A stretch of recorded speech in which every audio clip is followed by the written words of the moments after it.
look at the Spurs, Clippers, Kings, Lakers, if you got to pick 2 of those 4, who you got in the postseason?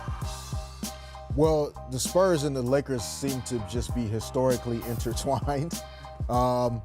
Right now, I would go with those 2 teams. We see the Clippers starting to slide a little bit, which we thought would happen after the trade of Tobias Harris, that they would take a dip. I think the Sacramento Kings' future is bright, and those young guys are playing good basketball. I think they're going to be close. But when you talk about the type of games over these last 20 or so that you're going to need to win, clutch wins, the Lakers still have the one guy that is capable of just literally putting it on his back and getting the clutch wins in the fourth quarter when you need them. So that's why I would go Spurs probably, and then Lakers may jump over the Kings and Clippers. Yeah, and listen, I don't think they're going to make the playoffs, but Minnesota is still in it as well. But I'll tell you what, Sacramento, that was a big win for them last night at OKC. That was a huge win because, you know, in a lot of ways, like Denver, every successful night they have is validations for their young core.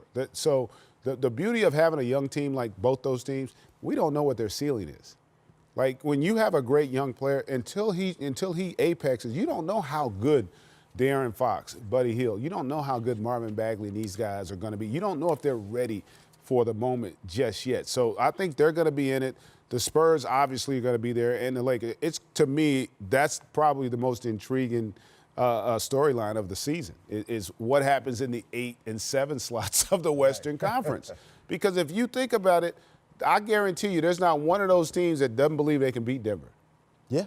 You know, when you look at a potential 2-7, 1-8 matchup. And so, like, that's what makes this even more intriguing. And let's not forget that Denver was one of the first teams to be that 1-8 upsetter when they knocked off Seattle many, many moons ago. The Chimeie Metu. Yeah. So, like that's the thought process for all these teams right now. I mean, we were laughing about it before we came back on the air. It's like, man, the Lakers picked up a half game tonight, didn't even play.